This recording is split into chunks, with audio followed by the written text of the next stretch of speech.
En cuanto dijimos entonces que teníamos la columna de relleno, dentro de esta columna, de este tubo, está el relleno o la fase estacionaria. Esta es una columna capilar, acá no se ve muy bien, pero este tubito es el tubito capilar, con diámetros de 0,1 a 0,5 milímetros, y longitudes que van entre 5 o 10 a 100 metros o más. El relleno estándar de las columnas capilares, acá tenemos otras fotos, ya vamos a ver sobre los rellenos. Acá tenemos fotos de las columnas capilares, ven esta por ejemplo, obviamente podemos apreciar que tiene menor longitud que esta otra, miren todo el enrollamiento que tiene esta otra. Y tienen estos soportitos acá que vemos para mantener todo el enrollamiento en su lugar, ¿no? Y que no se nos vaya para cualquier lado el enrollamiento, ¿sí? Y acá tenemos fotos de columnas empaquetadas o de relleno, de acero inoxidable, de vidrio, y esta también es de acero inoxidable. Como ustedes ven, tenemos los extremos con tuerquitas, que estas tuercas van conectadas, como les mencioné anteriormente, una al inyector, que es donde, esa cámara donde se inyecta la muestra, con jeringa y donde se vaporiza, y acá el detector donde va saliendo el diluido cada uno de los productos de reacción. Otra imagen de las columnas. En el caso de la columna rellena, rellena o empaquetada, el interior de las columnas está completamente relleno, ocupado por la fase estacionaria. Como vemos acá, lo coloreado verde son las paredes de la columna, y lo rojo es el relleno. Ocupa absolutamente el interior de la columna, el volumen completo de la columna está ocupado por el relleno que vendría a ser la fase estacionaria. En las columnas capilares podemos estar hablando de distintos tipos de fase estacionaria. Mínimamente vamos a hablar de dos que son las más conocidas y una de ellas la estándar, la más utilizada, que funciona muy bien y además es más económica que la otra.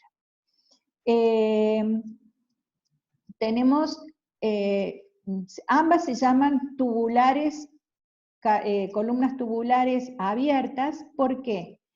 Porque el relleno o fase estacionaria no cubre, no está ocupando todo el volumen interno del tubito capilar, como en el caso de la empaquetada que tenemos esta parte roja, es todo el volumen interno de la columna. En la capilar solamente se reviste las paredes internas del tubo capilar de la fase estacionaria. La más común y el relleno o la fase estacionaria más común, la más estándar en columnas tubulares, es depositar una fina capa de la fase líquida, viscosa, densa, que les mencionaba, en las columnas de partición, la que llamamos gas líquido. En lugar de tener particulitas sólidas revestidas con la fase líquida, esa densa o viscosa, vamos a tener directamente la fase líquida depositada en las paredes internas del tubo capilar. Y el espesor de esas fases líquidas va a variar, vamos a tener distintos espesores de fase líquida, que si ustedes recuerdan, también teníamos distintos espesores de fase líquida recubriendo las partículas de los sólidos del relleno de la fase estacionaria. ¿Se acuerdan que bien fue la última diapositiva que vimos anoche? El efecto de la carga de fase líquida en el cromatograma. ¿Se acuerdan? La última filmina que vimos anoche. Sí. Esta. cuando acá hicimos el análisis del efecto de la fase líquida del 30, 20, 10, 5, 1%, el efecto en la separación de los picos y en el tiempo de análisis, estamos hablando de la fase líquida que recubre las partículas del sólido. Bien, esto vale para las columnas, el relleno de las columnas empaquetadas o de relleno, o bien vale también cuando estamos hablando del espesor de la fase líquida depositado en las caras internas de, el tubito capilar. A ver.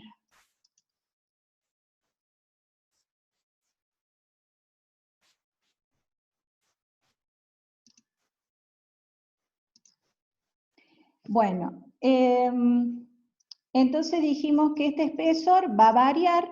Si tenemos un espesor más grande, vamos a tener el mismo, si tenemos un espesor más voluminoso, vamos a tener el mismo efecto que vimos en esa filmina que acabamos de ver.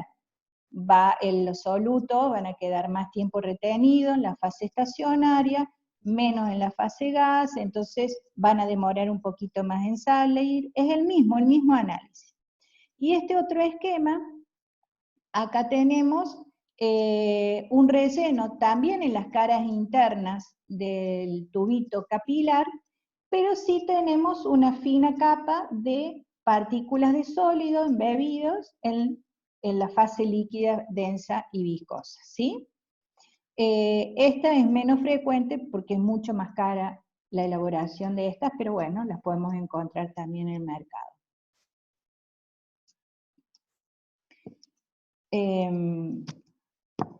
Tenemos otra imagen. Acá tenemos imágenes, a ver. Esta es una imagen de una columna, ¿de qué tipo? Un corte. De una columna, ¿de qué tipo? Empaquetada. Sí. Empaquetado de relleno porque vemos que el interior de la misma está todo cubierto completamente por el relleno. Relleno que es el soporte sólido revestido de la fase líquida, las partículas del sólido. En el caso que tenemos este tipo de relleno, soporte sólido, partículas de sólido recubiertas por fase líquida, en ese caso el soporte sólido tiene que cumplir la función de que sea lo más inerte posible, ¿sí? Porque la única función que cumple el sólido en ese caso es la de soportar, es decir, de actuar de soporte o anclaje de la fase líquida, que es la que va a interactuar con los solutos o analitos a separar. Entonces el soporte en ese caso tiene que ser lo más inerte posible. ¿Por qué? Porque en el caso que llegásemos a tener alguna complicación que parte de las partículas de ese sólido dejen de estar revestidas o recubiertas por fase líquida, y ya vamos a ver en qué situación puede suceder eso, no querríamos que nuestros solutos o analitos a separar interaccionen con el soporte sólido, porque ahí ya vamos a tener problemas en la separación, y si el soporte sólido llegaría a tener algún tipo de actividad, es decir, no ser inerte, ya los solutos podrían tener algún tipo de interacción, quedar más fuertemente retenidos, y bueno, no se produciría la separación que estamos deseando. No es así cuando tenemos la cromatografía gas sólido puramente dicho, es decir, el sólido, el soporte, la fase estacionaria cuando es sólido puro nada más. Allí sí podemos estar esperando algún tipo de sólido con una ligera actividad, como para que pueda interaccionar siempre de una manera física, no química, con los solutos que recordemos que eran en general gases o de peso molecular muy bajo. La técnica de gas cromatografía gas sólido o de adsorción. Estas otras, yo siempre vuelvo para que nos entren los conceptos, ¿no? Acá ya estamos hace rato hablando de cromatografía gas líquido, porque el gas, que es la fase móvil que transporta los solutos que ya están en fase gaseosa, va a interaccionar con este líquido que reviste las partículas del sólido. Y en este otro caso tenemos la columna capilar o de tubo abierto. Como ustedes ven, el interior del tubito capilar no está relleno, totalmente cubierto con partículas de sólido, y solamente tiene depositado un pequeño film de fase líquida en las caras internas del tubo capilar. El espesor normalmente los espesores del film de la fase líquida que reviste, ya sea las caras internas del tubo capilar o las partículas de sólido, oscila entre 0,5 a 5 micrómetros de espesor. Los diámetros internos, dijimos, de la columna empaquetada oscilan entre 0,3 a 0,6 centímetros, y de los casos de las capilares tenemos de 0,1 a 0,54 nanómetros. Estos datos son importantes que los tengan presentes. El estándar que solemos utilizar, que andan muy bien, que no son tan caras, es un diámetro interno intermedio entre estos valores, que es alrededor de 0,25. Diámetros más pequeños, como ser esto, 0,1, encarece muchísimo la columna, y diámetros más grandes, este es el más grande que viene en las capilares, 0,54, y ya el comportamiento de una columna capilar con este diámetro ya se va acercando cada vez más al comportamiento. Comportamiento me refiero a la forma de los picos y al tipo de separación, se acerca más al de una columna empaquetada de relleno.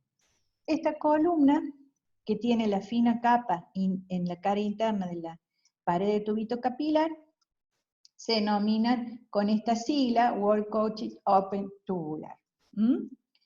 Wall Coat. Bien. Bueno, acá nuevamente les he dibujado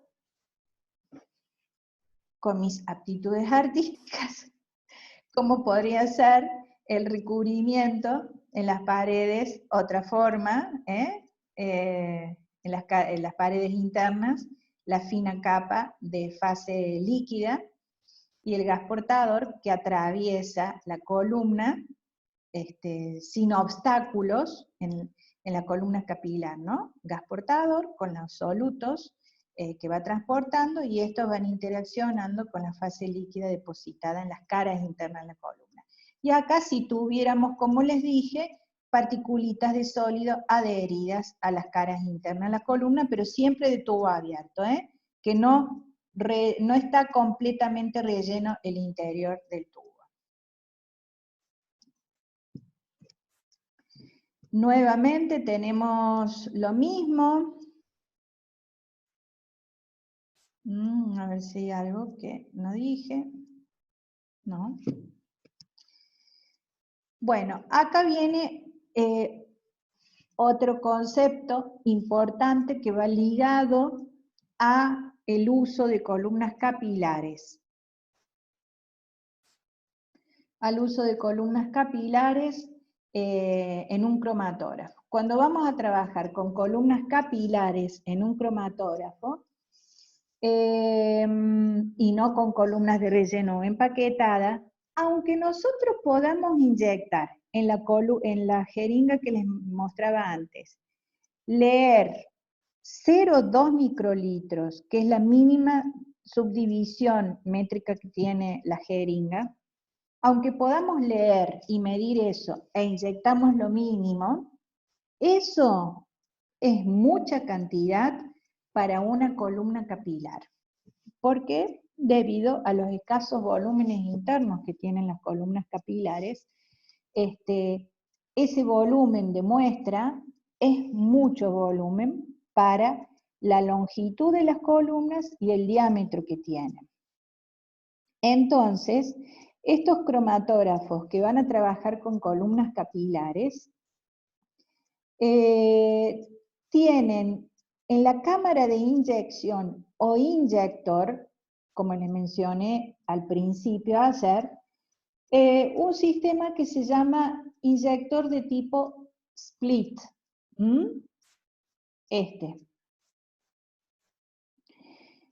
Entonces, ¿en qué consiste el split? O sea, el split es la cámara de inyección cuando trabajamos con columnas capilares. El split consiste en que acá, en una parte del mismo, inyectamos con la jeringa el volumen que nosotros querramos inyectar. Seguramente va a ser el mismo mínimo que podemos leer, los 0.2 microlitros. Lo inyectamos, acá dice septum, es la puertita de goma que yo les decía, que es la que pinchamos con la aguja de la jeringa para inyectar la muestra. La inyectamos, esta sería la cámara de inyección. Por un lado de esta cámara entra el gas carrier, el gas portador, que sería la fase móvil, se pone en contacto con la muestra que estoy inyectando acá. La muestra se vaporiza, porque esto ya está a temperatura alta del inyector. Y acá vemos algo, acá se mezclan, en esta parte, el gas portador con la muestra, se mezclan, y acá estaría la salida del inyector hacia la columna capilar. Pero antes de que una parte del gas portador con la muestra a separar ingrese a la columna capilar, tenemos esto, que se llama venteo del split. Venteo.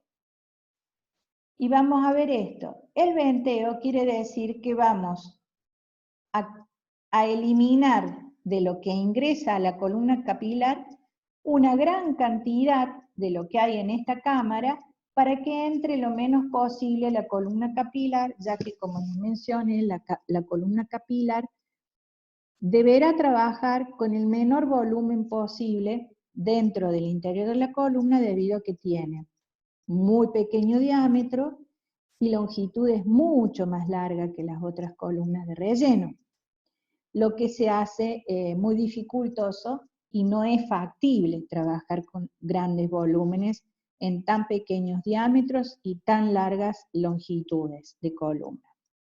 Entonces,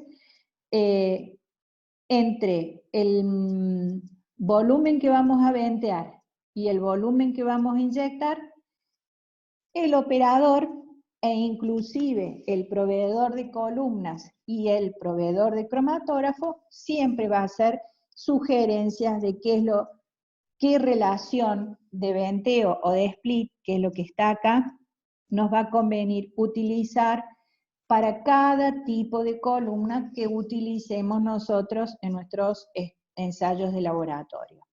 Esta relación split, que implica el flujo de gas portador con analitos, es la relación del flujo de gas portador con analitos que vamos a ventear respecto del flujo de gas portador con analitos que vamos a hacer pasar por la columna. Y como ustedes ven acá, un ejemplo, es mucho más lo que se ventea respecto de lo que ingresa a la columna. Desde ya les digo, esto vienen sugerencias de los proveedores de las columnas en particular, de los cromatógrafos también, y de lo que cada operador logre conveniente de acuerdo a su experiencia y a la resolución y eficiencia de los cromatogramas que vaya haciendo. Eso es todo, lo va a ir viendo sobre la experiencia de sus tareas y actividades. ¿Este septum port para qué sirve? ¿Cómo? El orificio ese que está a la derecha, después del septum. Ese que dice Ah, septum sí, port, sí. ¿para Bueno, qué? bien, ahí también eso uno puede optar si abre un poquito esa válvula y se ventea algo al inicio antes de que se mezcle con el gas portador o no. ¿Mm? Eso también es una purga, eso es una purga. Es una Bien. purga de lo que se inyecta del analito. Si pensamos que nuestro analito está muy, muy concentrado, purgamos un poco, es decir, venteamos un poco y un poco es el que dejamos pasar al resto del inyector para que se mezcle con el gas portador. ¿Sí? Bárbaro, profe, gracias. No, por favor. Bueno, tenemos otra imagen de lo mismo. Acá están los septum, ven que yo le decía que son como unas pastillitas, pero de látex, de distintos tipos de látex. Obviamente esto se perfora con la aguja de la jeringa y no se tiene, tiene una composición tal que no se daña con las temperaturas y que tampoco es afectado por la composición de los solutos que inyectemos, ¿no? Y esto después de determinado número de pinchazos hay que cambiarlo porque si no comenzamos a tener pérdidas por el número de pinchazos por aquí. ¿Mm? Bueno, acá tenemos todo lo mismo que vimos recién. Otro, a ver si vemos algo que no dije antes. Septum, que son estas puertitas que les mencionaba, entre el gas portador.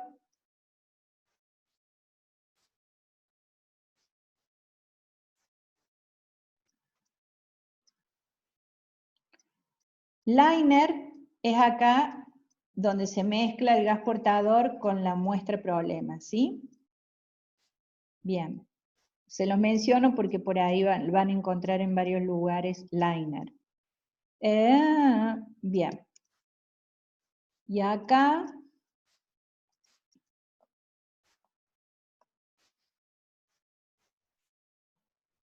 no, es con distintas fotos para que lo puedan entender y visualizar mejor, pero está todo explicado. ¿Qué más vamos a ver acá? Acá, por ejemplo, tenemos los distintos diámetros, como ya veíamos anteriormente, de las columnas capilares, de 0,10 milímetros, que es el más pequeño y son las más caras. Estos son los estándares, de 0,25 y 32, de 0,32, y este es el mayor diámetro de 0,33. Cuanto menor son los diámetros, mejor es la eficiencia de la columna. Bien. Los materiales de las columnas capilares. Tenemos sílica fundida, que es el más utilizado, que yo les decía, que es muy frágil este material de sílica fundida, y que normalmente, pero son las más utilizadas, y normalmente esta sílica fundida va recubierta de un polímero que se llama polimida, que le da una coloración así amarronada, ocre, al tubito, que es como veíamos antes, este colorcito, este color, es el color, no es de la sílica fundida, sino es del recubrimiento que tiene externamente con este polímero polimida, que es para darle protección y mayor flexibilidad a los tubitos capilares, esa coloración.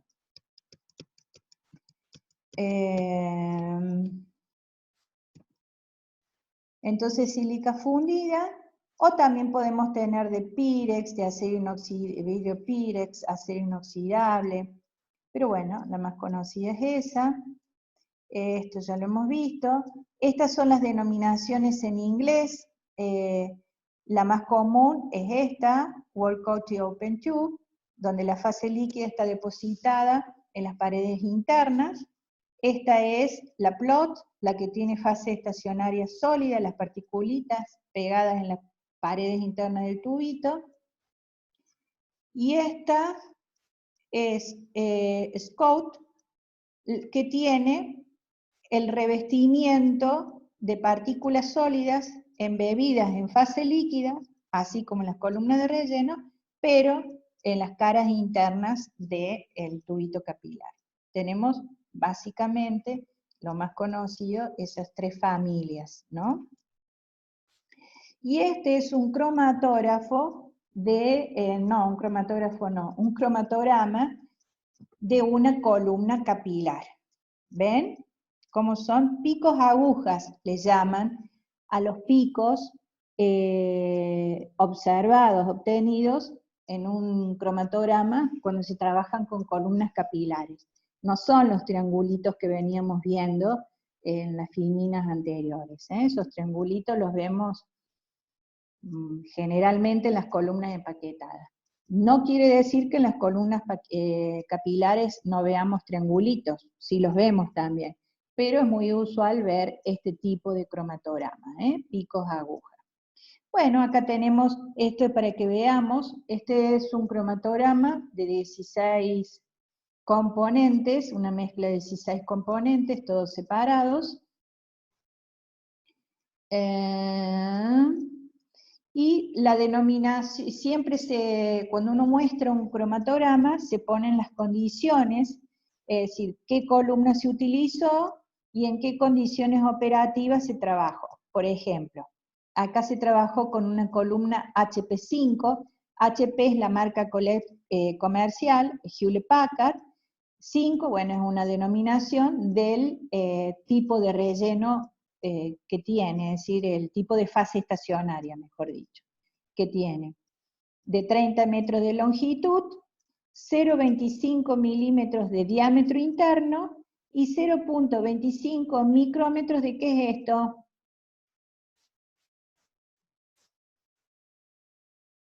De jeringa. ¿Qué?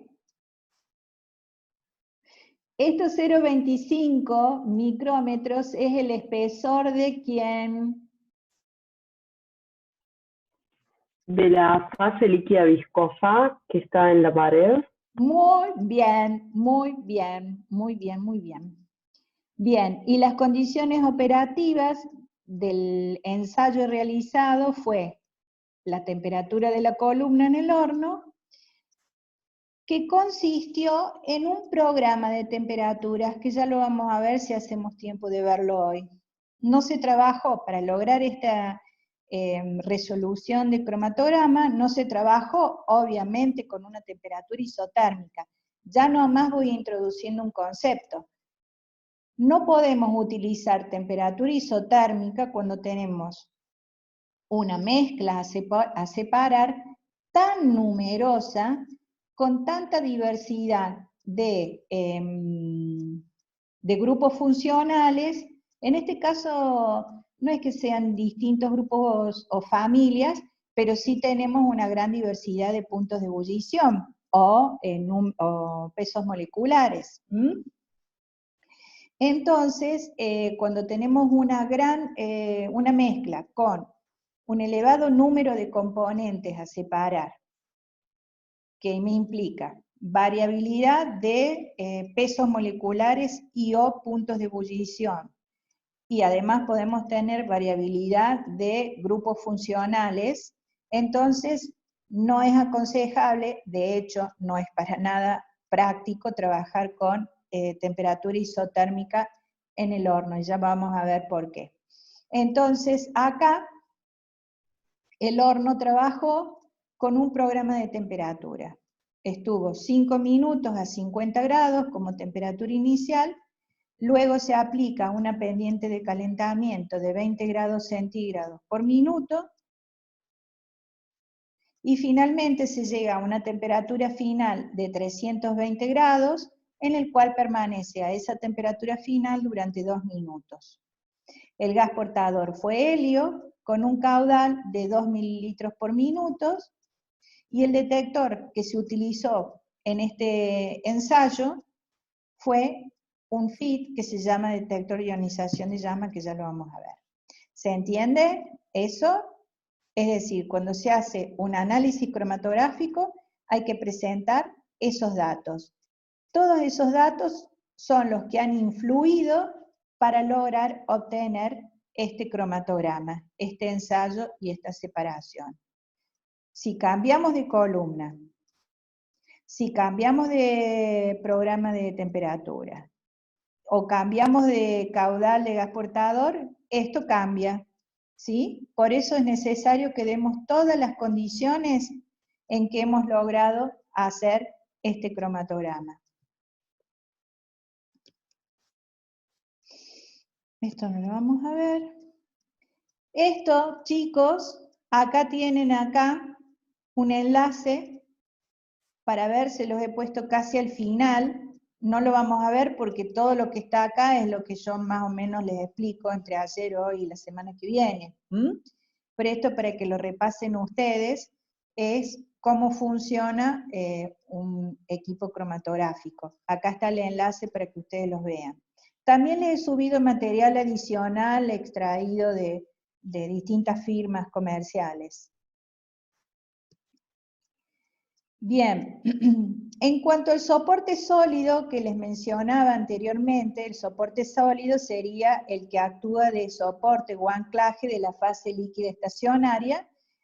Dijimos que tiene que tener una elevada superficie para poder estar disponible para la fase estacionaria, estabilidad térmica, es decir, que no se vaya a descomponer, difícil, pero bueno, que tenga dureza mecánica, inercia, esto es muy importante, es decir, que tenga inercia química o de absorción, y bueno, eso es lo más importante. En cuanto a las fases estacionarias, acá vamos a decir algo importante, y esto es importante que lo tengan en cuenta. Fase estacionaria vamos a tener una amplísima variedad comercial de fases estacionarias. Estamos hablando de las fases estacionarias líquidas, líquido denso. Vamos a tener composiciones de fases estacionarias con características no polares. Acá dice ideales para analitos no polares.